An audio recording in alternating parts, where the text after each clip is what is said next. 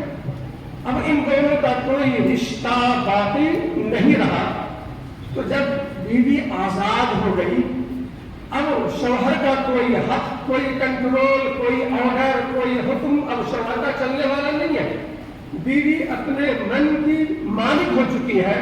وہ کہیں اور شادی کر سکتی ہے، کہیں اور جاب کر سکتی ہے، کہیں وہ کام کر سکتی ہے، کہیں وہ زندگی گزار سکتی ہے، کچھ بھی کر سکتی ہے. شوہر سے اس کا کوئی رشتہ باقی نہ رہا. تو اب کس بنیاد پر اس مطلقہ خاتون کا مینٹیننس شوہر پر واجب کیا جا سکتا ہے؟ تو مینٹیننس واجب کرنے کی کوئی بنیاد اب باقی نہیں بچی. لہذا شریعت نے حکم دیا کہ اب عدت ختم ہو جانے کے بعد شوہر پر اس بیوی کی کوئی ذمہ داری نہیں، کوئی مینٹیننس نہیں. دونوں ایک دوسرے کے لیے اجنبی ہو چکے ہیں. تو یہ شریعت کا بالکل واضح اور کلیئر حکم ہے. اب اگر کوئی دوسرے مذہب سے تعلق رکھنے والے اس میں کوئی نیا قانون لاتے ہیں، بناتے ہیں، تو وہ عمل کریں. لیکن مسلمانوں کے لیے یہاں راستہ متعین ہے، یہاں پر حکم متعین ہے. مسلمان اللہ کے اس حکم کے خلاف نہیں چل سکتا. اب دوسرے پوائنٹ کی طرف آتا ہوں کہ چلیے ٹھیک ہے، مان لیا کہ عدت ختم ہونے کے بعد شوہر پر کوئی مینٹیننس کی ذمہ داری نہیں ہے. دونوں ایک دوسرے کے لیے اجنبی ہو چکے، جیسے شادی سے پہلے اجنبی تھے اب اجنبی ہو چکے. تو اب یہ خاتون کیا کرے گی؟ کیسے اس کی ضروریات پوری ہوگی؟ تو شریعت نے اس کا حل بتلا دیا کہ یہ مطلقہ خاتون جب طلاق ہو جانے کے بعد، عدت ختم ہونے کے بعد میکے آ چکی، تو شادی سے پہلے جیسے باپ کی ذمہ داری تھی خرچ اٹھانے کی، اب دوبارہ باپ کی ذمہ داری ہے کہ اس مطلقہ خاتون کا خرچ اٹھائے. اگر خاتون کے پاس مال ہے اپنے مال میں سے خرچ کرے، مال نہیں ہے تو پھر باپ خرچ اٹھائے. اگر باپ نہیں ہے دادا خرچ اٹھائے. اگر یہ لوگ بوڑھے ہو گئے ہیں، نہیں کما سکتے، بچہ ہوشیار ہو گیا ہے تو بچہ بالغ ہو گیا ہے، ملازمت کر رہا ہے، جاب کر رہا ہے، کما رہا ہے، تجارت کر رہا ہے، تو اس کی ذمہ داری ہے کہ اپنی ماں کا خرچہ اٹھائے. اگر بچہ نہیں ہے، پوتا ہے، تو پوتے کی ذمہ داری ہے کہ اپنی اس دادی مطلقہ کا خرچ اٹھائے. اگر پوتا نہیں ہے تو پھر بھائی ہے، بھائی کی ذمہ داری ہے تو خرچ اٹھائے. بھائی اگر نہیں ہے تو بھائی کا بیٹا بھتیجا ہے، اس کی ذمہ داری ہے کہ خرچ اٹھائے. اگر بھتیجا نہیں ہے تو چچا کی ذمہ داری ہے کہ خرچ اٹھائے. چچا نہیں ہے اور چچا کا بیٹا ہے، اس کی ذمہ داری ہے کہ خرچ اٹھائے. غرضے کے ایک لمبی فہرست ہے کہ یہ نہیں تو یہ نہیں تو یہ، اس طرح سے خرچ اٹھانے کی ذمہ داریاں رکھی گئی ہیں ایسے مطلقہ کے تعلق سے. اس کو گویا بے سہارا نہیں رکھا گیا ہے. اور پھر یہ کہ وہ آزاد بھی ہے، وہ خاتون وہ جاب کر سکتی ہے، کمائی کر سکتی ہے، محنت کر سکتی ہے. اور اس سے بڑھ کر بات یہ ہے کہ اسلام یہ چاہتا ہے کہ کوئی بھی مرد اور کوئی بھی عورت تنہائی اور مجرد تجرب کی زندگی نہ گزارے. انبیاء کی سنت قرار دیا گیا. تجرب کی زندگی گزارنا ناپسندیدہ ہے اسلام میں. اگر یہ مرد بھی ابھی زندہ ہے، مرا نہیں ہے، یہ عورت بھی زندہ ہے، مری نہیں ہے، تو اس کو چاہیے کہ طلاق کے بعد بھی شادی کر لے. دیوبند کی بنیاد رکھنے والے مولانا قاسم نانوتوی رحمۃ اللہ علیہ نے ایک تحریک چلائی تھی نکاح بیوگان کی. اور انہوں نے تحریک چلانے سے پہلے عمر زیادہ ہونے کے باوجود انہوں نے ایک بیوہ سے شادی کی تھی، تاکہ میں جب تحریک، حالانکہ ان کو ضرورت نہیں تھی، لیکن انہوں نے شادی کی یہ بتلانے کے لیے کہ میں جب تحریک کو شروع کر رہا ہوں تو پہلے خود اس پر عمل کر لوں کہ بیوہ سے پہلے میں شادی کر لوں. انہوں نے پہلے شادی کی اور اس کے بعد اس تحریک کا آغاز کیا کہ ہمارے ملک ہندوستان میں بیوہ کو منحوس سمجھا جاتا ہے, مطلقہ کو منحوس سمجھا جاتا ہے. طلاق یافتہ ہو گئی تو اب پوری زندگی وہ تجرد کی اور اکیلی زندگی گزارے. وہ ایک طرح سے بے برکت خاتون ہے, منحوس خاتون ہے, ایسا سمجھتی بھی ہے بعض عورتیں, دوسری عورتیں ارے یہ تو مطلقہ ہے, ارے یہ تو بیوہ ہے, اس سے کون شادی کرے گا, اس کا گھر میں رہنا بھی نہ ہو سکتا باعث ہے. یہ ساری چیزیں من گھڑت ہیں, بے بنیاد ہے. شریعت نے حوصلہ افزائی کی کہ شادی کرو, مطلقہ ہونے کے باوجود تم دوسرے نئی زندگی کا آغاز کر سکتی ہو. ایک خاتون کے لیے شوہر کا سایہ بہت بڑا سایہ ہوتا ہے. اس لیے عربوں میں وہ مزاج آج بھی ہے کہ عورتوں کی شادی طلاق ہونے کے بعد بھی عدت ختم ہوئی اس کے 2-4 مہینے کے بعد ہی شادی ہو جاتی ہے, بہت جلد شادی ہو جاتی ہے. تو جب اس طلاق کے بعد دوسری شادی ہو سکتی ہے 2 مہینے کے بعد, عدت کے 2-3 مہینے کے بعد, 4 مہینے کے بعد, 5 مہینے کے بعد, جہاں تک عدت ختم ہوتے ہی شادی ہو سکتی ہے, تو اس کو مینٹیننس کی فکر کرنے کی کیا ضرورت ہے. تو اس طرح سے اسلام میں مطلقہ کے نفقہ کے تعلق سے بہت واضح ہدایات موجود ہیں. تو یہ نفقہ مطلقہ کے تعلق سے ایک بنیادی کچھ بات آپ کے سامنے میں نے پیش کی ہے کہ مینٹیننس کا حق مطلقہ کو. میں تقریباً اس موضوع پر بات ختم کر دیا ہوں. دوسرے اور پوائنٹس کو چھوڑتے ہوئے کیونکہ میں اگلے موضوع کی طرف آ رہا ہوں, اس کا خلاصہ ایک منٹ میں پیش کرتے ہوئے اگلے موضوع کی طرف آتا ہوں کہ مطلقہ خاتون, طلاق شدہ خاتون عدت گزرنے کے بعد اس کو مینٹیننس کا حق حاصل نہیں ہے. نہ تو یہ شریعت کی نگاہ میں اس کا حق حاصل ہے چونکہ اللہ کا واضح حکم اس سلسلے میں موجود ہے, اور عقل کے اعتبار سے اور کامن سینس کے اعتبار سے اور عقلی اعتبار سے بھی مینٹیننس کا حق عورت کو عدت گزرنے کے بعد نہیں ہے, جیسا کہ آپ نے میری اس گفتگو سے اندازہ لگایا ہوگا. اور اس پہلو سے ایک آخری بات یہ بھی ہے کہ جو بات عام طور سے مرد حضرات جو طلاق دے دیتے ہیں جہالت میں, تو وہ اس مسئلے سے واقف نہیں ہوتے ہیں کہ شریعت نے ایک حکم دیا ہے استحبابی, مستحب ہے, بہتر ہے کہ طلاق دے دی ہے شوہر نے تو ایک بڑی رقم جو ہے اعزاز کے طور پر دے دے بیوی کو. یہ بات بھی شریعت میں موجود ہے, لیکن اس پر طلاق دینے والے مرد حضرات عمل نہیں کرتے ہیں. امام حسن رضی اللہ تعالیٰ عنہ نے جب طلاق دی تھی تو شاید کہ غالباً 80,000 درہم دیا تھا مطلقہ کو اعزاز کے طور پر. تو اگر بڑی رقم دے دیتا ہے شوہر طلاق کے بعد, حالانکہ واجب نہیں ہے اس پر, لیکن اعزاز کے طور پر دیتا ہے تو بڑا مسئلہ خاتون کا حل ہو جائے گا. تو بہرحال یہ ایک موضوع جو ہے نفقہ مطلقہ کے تعلق سے جو پیش کیا تھا. اب میں مزید پروگرام کروں گا آپ کا میراث کے تعلق سے کہ میراث کے تعلق سے جو بات پائی جا رہی ہے ہمارے ملک میں کہ یا تو عورتوں کا حق میراث ہی نہیں, یا تو لڑکیوں کو میراث میں حصہ ہی نہیں, جیسا کہ اس ملک میں بسنے والی اکثریت اس کی مذہبی کتابوں میں یہ بات ہے. ان کے مذہب میں عورت ایک جائیداد پراپرٹی ہے شوہر کے لیے, مذہبی اعتبار سے وہ دوسری پراپرٹی کی طرح ایک پراپرٹی ہے. شادی ہو کر وہ سسرال آ گئی ڈولی میں بیٹھ کر, تو اب اس سسرال سے واپسی نہیں ہو سکتی, بس آخری واپسی ہوگی چتا میں لٹا کر, کہ جب اس کی موت واقع ہو جائے گی تبھی وہ سسرال کو خالی کر سکتی ہے. بولتے ہیں اس کی حیثیت پراپرٹی کے.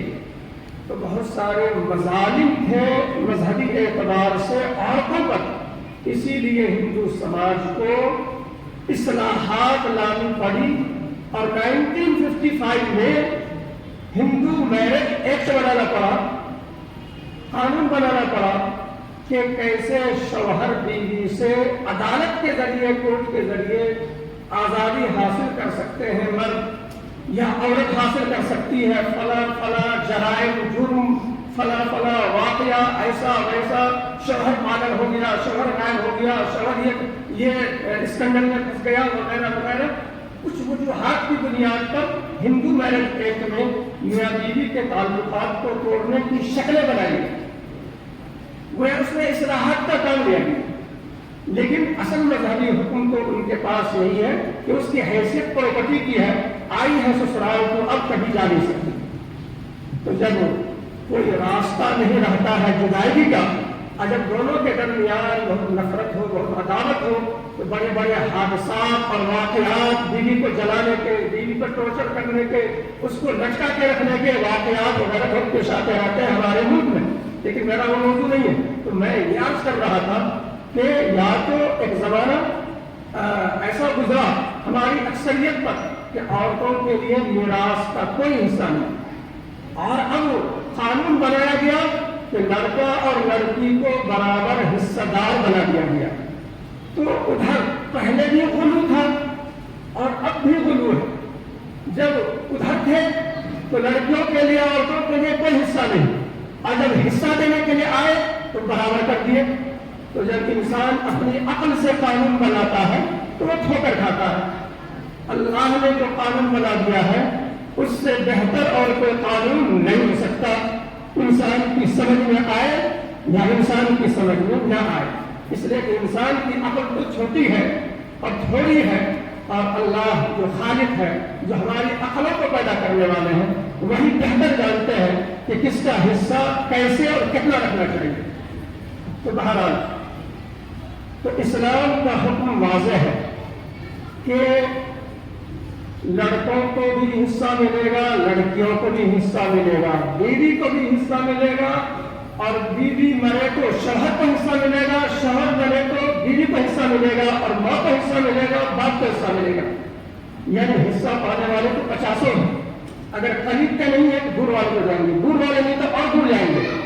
بیٹا پوتا نہیں ہے، باپ دادا نہیں ہے، کوئی بھائی نہیں ہے، بھتیجا نہیں ہے تو چچا کی طرف جائیں گے، چچا نہیں ہے چچا کے بیٹوں کی طرف جائیں گے، چچا نہیں ہے تو دادا کی کسی اولاد کی طرف جائیں گے، وہاں نہیں ہے تو چچے کے دادا کی طرف جائیں گے۔ بہت دور تک سسٹم گیا ہے۔ الحمدللہ میں 20 سال سے میراث کے مسائل کو پڑھا رہا ہوں، 20 سال سے زیادہ ہو گئے میں میراث کے مسائل پڑھاتا ہوں۔ تو بہت دور تک گیا، یہاں تک کہ خاندانی نہ ہو تو نانحالی کی طرف بھی جائیں گے، خالہ، ماموں، پھوپھی، درمیانی میں پھوپھی وغیرہ وغیرہ، وہ تفصیلات ہیں، بڑا سسٹم ہے نظام میراث اسلام کا۔ تو میں ریاض کر رہا تھا کہ 6 ایسے لوگ ہیں، اگر مرنے والا مرا، اس نے مرنے والا مرد مرا، بیوی کو چھوڑ کر گیا، تو بیوی، ماں، باپ، بیٹا، بیٹی، یہ حصہ پانا ہی پانا ہے، ہر ایک کا حصہ مقرر کر دیا گیا، ان کو محجوب اور محروم نہیں کیا جا سکتا۔ اور مرنے والا شوہر ہے تو بیوی، ماں باپ، بیٹا، بیٹی، مرنے والی بیوی ہے، شوہر، ماں باپ، بیٹا، بیٹی، ان کو محروم نہیں کیا جا سکتا، حصہ مقرر۔ اب یہ ہے کہ وارثین کبھی کچھ ہوتے ہیں، کبھی کچھ ہوتے ہیں، کبھی باپ نہیں ہوتا، کبھی ماں نہیں ہوتی، کبھی بیٹا نہیں ہوتا، کبھی بیٹی ہوتی، کبھی پوتا ہوتا، کبھی پوتی ہوتی، تو حالات الگ الگ ہوتے ہیں، اس اعتبار سے مسائل بیان کیے گئے ہیں۔ تو اب میں آتا ہوں بنیادی پوائنٹ کی طرف کہ یقیناً اسلام میں یہ بات ہے للذکر مثل حظ الانثیین، سورہ نساء پارہ نمبر 4، کہ لڑکا کو ڈبل، لڑکی کو سنگل۔ قرآن کریم کا واضح حکم ہے، اللہ نے وارثین کا حصہ متعین کر دیا۔ اب آج کا قانون یہ کہہ رہا ہے کہ انہیں برابر دینا چاہیے، یہ تو عورتوں پر ظلم ہے، لڑکیوں پر ظلم ہے کہ وہ جنس کے بدلنے سے آپ نے مال کی تقسیم میں بدلاؤ کر دیا، اونچ نیچ کر دیا، یہ تو ظلم ہو گیا لڑکیوں پر۔ تو ایسا ہرگز نہیں، جو اسلام کا نظام ہے اگر آپ غور کریں تو لڑکیوں کو 1 روپیہ، لڑکا کو 2 روپیہ، یہ تو بہت ہی فراخی ہے، یہ رحم دلی ہے لڑکی پر۔ ہماری عقل تو کہتی ہے کہ شاید اس سے کم ہونا چاہیے، اس لیے کم ہونا ہونا چاہیے. آپ غور کریں کہ ایک بچی جب پیدا ہوتی ہے اس وقت سے لے کر موت تک کیا ذمہ داری ہے اس پر. ایک بچہ پیدا ہوتا ہے, بچہ پیدا ہونے سے لے کر موت تک کیا ذمہ داری ہے. تو مال کا معاملہ, مال کس کام کے لیے ہے؟ خرچہ کرنے کے لیے. تو خرچہ کرنے کا معاملہ کیسے ہے؟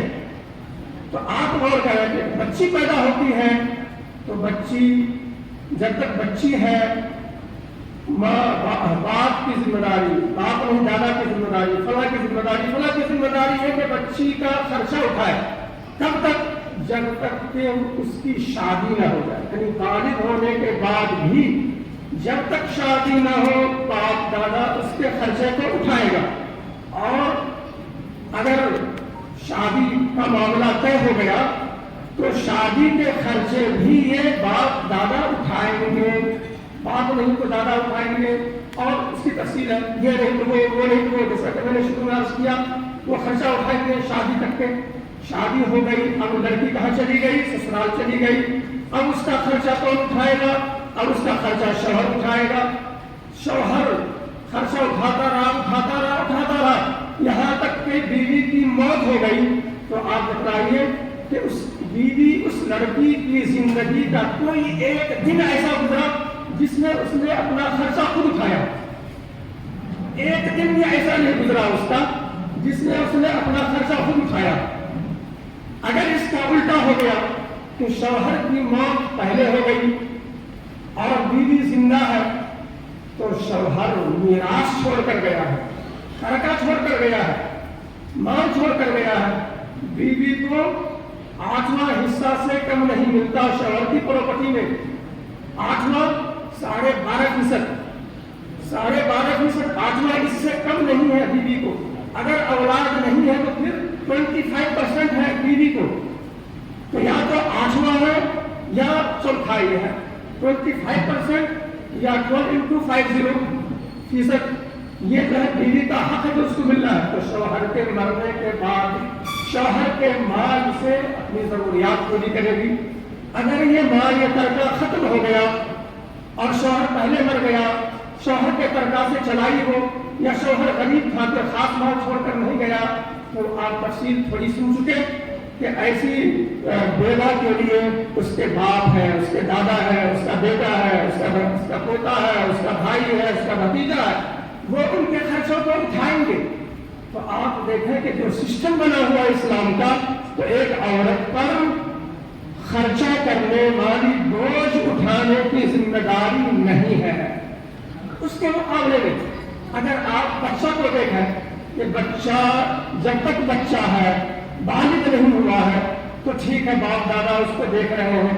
بالغ ہو گیا تو وہ کمانے کے لائق ہو گیا, وہ کما رہا ہے, بالغ ہو گیا, کما رہا ہے, تو باپ دادا پر ذمہ داری نہیں ہے, وہ بچہ خود اٹھائے گا.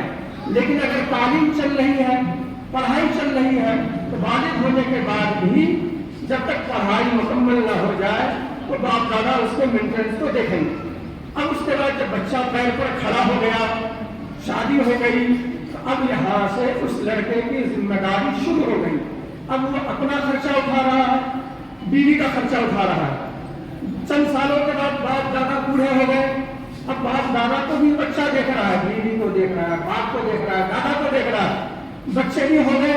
اب یہ لڑکا بیوی, ماں باپ, دادا دادی اور اپنے اولاد کو بھی دیکھ رہا ہے, اور اسی میں اس کی زندگی تمام ہو جاتی ہے, ختم ہو جاتی ہے. تو آپ دیکھیں کہ لڑکے پر جب ایک مرتبہ مالی ذمہ داری شروع ہوئی تو آخری سانس تک اس پر ذمہ داری بنتی چلی گئی. اب ایک طرف وہ لڑکی ہے, وہ خاتون ہے, وہ عورت ہے کہ بیشتر شکلوں میں اس پر کوئی مالی ذمہ داری نہیں. دوسری طرف وہ لڑکا ہے, جب سے ذمہ داری کو اس نے اوڑھا ہے تو آخری سانس تک خرچہ ہی خرچہ اس کے سر پر ہے.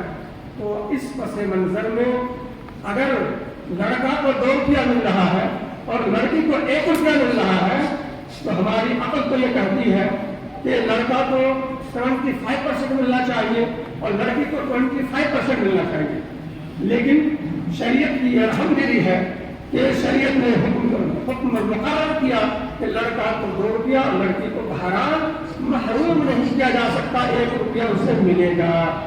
تو یہ آپ دیکھیں کہ الحمدللہ لڑکا لڑکی یہ بات آئی، ذرا کہ بھی ہو رہا ہے، لیکن آپ کو یہ بات بھی عرض کروں کہ جب لڑکا لڑکی کا معاملہ نہ ہو، دوسری شکلیں سامنے آئے کہ اولاد نہ ہو، بھائی بہن کا معاملہ آئے، تو میں نے جو پڑھی ہے مثالیں، جو شکلیں پڑھی ہیں میں نے، اس میں ایسا بھی ہوتا ہے کہ بھائی ہے تو اس کا حصہ نہیں مل رہا ہے، اور اس کی جگہ بہن ہوتی تو حصہ مل رہا ہے۔ ایسی شکلیں بھی سامنے آتی ہیں کہ بھائی ہے تو اس کو کم مل رہا ہے، اور بھائی نہیں بہن ہے تو اس کو زیادہ مل رہا ہے۔ ایسی بھی شکلیں ہیں بھائی بہنوں کی آ جاتی ہیں۔ ایسی بھی شکلیں آتی ہیں کہ پوتی ہے تو پوتی کو چھٹا حصہ 16.66% جو چھٹا حصہ کہلاتا ہے وہ مل رہا ہے پوتی کو، اب پوتی نہ ہوتی پوتا ہوتا تو اس کو حصہ نہیں ملتا۔ ایسی مثالیں میرے اس میں محفوظ ہیں، لیکن ابھی اس کو پیش کرنے کا موقع نہیں ہے۔ تو بھائی بہنوں کی طرف مثال ہے، پوتے پوتی تک ایسی مثالیں ہیں کہ لڑکیوں کو عورتوں کو زیادہ مل جا رہا ہے اور لڑکوں کو کم مل رہا ہے، ایسی مثالیں موجود ہیں۔ یہ کلیئر فرق جو ہے صرف بیٹا بیٹی میں، یہاں تک کہ ماں باپ میں اگر دیکھیں آپ تو مساوات برابری ہے کہ مرنے والا اگر ایک بیٹا بھی چھوڑا، مرنے والا خالی ایک بیٹا چھوڑا تو باپ کو چھٹا حصہ 16.66% اور ماں کو بھی اتنا ہی 16.66% چھٹا حصہ باپ کو بھی ماں کو بھی۔ تو مطلب یہ ہے کہ مؤنث مذکر کا فرق ماں باپ کی طرف دیکھے، بھائی بہن کی طرف دیکھے، پوتے پوتے کی طرف دیکھے تو ہمیشہ یہ فرق نہیں ہے۔ یہ فرق کلیئر صرف لڑکا لڑکی ہے اور اس کی ذمہ داریوں کی وجہ سے۔ تو یہ بات جو ہے میراث کے تعلق سے ایک بنیادی پوائنٹ کہ شریعت نے ایسا فرق کیوں رکھا ہے، لیکن بات کو سمیٹتے ہوئے یہ بات بھی میں عرض کرنا چاہوں گا کہ قانون بنایا گیا ایسے ملک میں جس ملک یعنی لڑکا لڑکی کو برابری کا، جس ملک میں قانون بننے کے بعد بھی تقریباً اکثریت لڑکیوں کو عورتوں کو حصہ دینے کے روادار نہیں ہے۔ اس قانون بننے کے بعد بھی کیا اکثریت والے سماج میں لڑکیوں کو حصہ دیا جا رہا؟ آپ سروے کر لیجیے کتنا حصہ دیا جا رہا؟ وہ تو اسلام میں یہ حکم بالکل واضح ہے، تو ماں باپ اور رشتہ خاندان کے لوگ اللہ کے ڈر سے حصہ دیتے ہیں، لیکن مسلم سماج میں بھی بہت ساری لڑکیاں، بہت ساری عورتیں حصہ پانے سے محجوب اور محروم کر دی جاتی ہیں۔ تو بہرحال ہندوانہ رسم و رواج یہاں شادی بیاہ میں ہے مسلم سماج میں، وہیں ہندوانہ رسم و رواج کی کچھ باتیں باقی ہیں میراث کے مسائل میں بھی، اس لیے لڑکے اور لڑکیوں کو حصہ بہت سارے مسلم سماج میں بھی نہیں دیتے ہیں۔ تو اس میں تبدیلی لانے کی ضرورت ہے کہ اللہ کا یہ حکم ہے اور یہ جبری ہے۔ مال جو آپ کما کر حاصل کرتے ہیں، کمائیں گے مال حاصل کریں گے، نہیں کمائیں گے مال حاصل نہیں کریں گے، لیکن میراث اختیاری نہیں ہے۔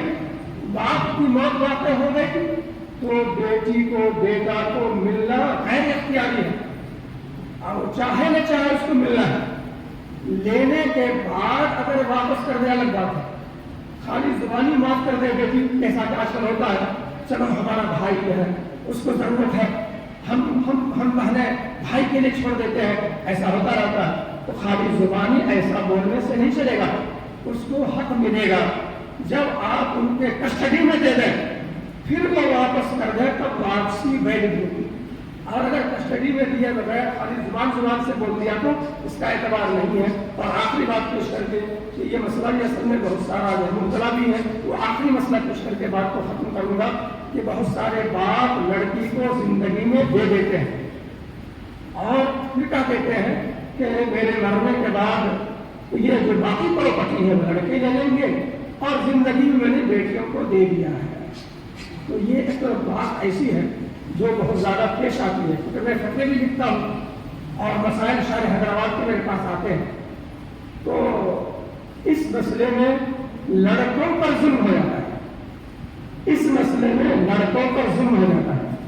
زندگی میں باپ نے لڑکیوں کو دے دیا اور کہہ دیا کہ تم اب بیٹی مت لینا میرے مرنے کے بعد، اب اپنے بھائیوں کے لیے چھوڑ دینا اور باقی بھائیوں کا ہے۔ اب یہ بول کر تو چلا گیا باپ، لیکن بولنے سے باپ کے بولنے سے کچھ ہونے والا نہیں ہے. اب بعض لڑکیاں جو ہوشیار ہوتی ہیں, اگر لڑکی ہوشیار نہیں ہے تو اس کا شوہر بڑا ہوشیار. اب اس لڑکی اس خاتون کے شوہر نے کہا کہ باپ نے جو زندگی میں دے دیا تو دے دیا, اب باپ کا انتقال ہو گیا, اب بقیہ پراپرٹی میں دعویٰ دار کر دیا. تو یہ معاملہ پیش آتا ہے. تو اب باپ چلا گیا دنیا سے, زندگی میں دے دیا تھا بیٹی کو, لیکن وہ تو گفٹ ہو گیا. زندگی میں دینا میراث نہیں ہوتا, زندگی میں دینا گفٹ کہلاتا. تو وہ تو الگ بات ہو گئی. اب باپ کے مرنے کے بعد میراث کے احکام جاری ہوں گے, لہذا بیٹی کو دوبارہ ملے گا. اگر وہ چاہتی ہے لینا, بھائی کے لیے چھوڑنا نہیں چاہتی ہے, تو اب بیٹی دوبارہ لے سکتی ہے, بلکہ اس کا حق ہے. تو زندگی باپ کی زندگی میں لے بھی وہ, اور باپ کے مرنے کے بعد بھی لے رہی ہے, تو بیٹوں پر ظلم ہو جا رہا ہے اس مسئلے میں. تو یہ مسئلہ بہت پیش آتا ہے, اس لیے میں نے ایک مسئلہ آپ کے سامنے پیش کر دیا ہے. تو بہرحال میراث کا نظام بہت تفصیلی نظام اسلام کا ہے, اور اس کو عام کرنے کی ضرورت ہے. مسائل سے ناواقفیت کی وجہ سے باپ کبھی وصیت کر دیتا ہے بعض اولاد کے لیے, حالانکہ اولاد کے لیے وصیت ورث کوئی اس کا اعتبار نہیں ہے. کبھی وعدہ کر لیتا ہے کہ ہم تم کو ایسا کر دیں گے, ویسا دے دیں گے. موت ہو گئی, موت ختم آتے ہی سب وعدہ ہوا میں اڑ جاتا ہے. تو اس لیے مسائل سمجھ کر میراث کی تقسیم کرنی چاہیے, ورنہ تو ظلم ہو جاتا ہے کہیں لڑکی پر کہیں لڑکا. بہرحال میراث کا یہ نظام بہت ہی منظم نظام ہے. بہت سارے غیر مسلمین اسلام کے نظام میراث سے انتہائی متاثر ہیں. بعض حضرات کے جو رپورٹ میں نے پڑھے ہیں کہ اسلام کے نظام میراث اتنا خوبصورت ہے کہ اس سے زیادہ خوبصورت نظام میراث نہیں بنایا جا سکتا جو اسلام کا ہے. تو بہرحال مسلم پرسنل لا کو نظام میراث کو بھی پرسنل لا کے تحت لا کر بیداری لانے کی فکر کر رہا ہے. تو بہرحال آپ کے سامنے یہ دو موضوعات پر میں نے چند باتیں پیش کی ہیں. دعا میں ہوں اللہ تبارک و تعالیٰ ہم تمام کو شریعت کے تمام احکام پر چلنے کی توفیق عطا فرمائے, اور اللہ تعالیٰ مسلم پرسنل لا کی حفاظت فرمائے. لا توفیق الا باللہ وآخر دعوانا الحمد للہ.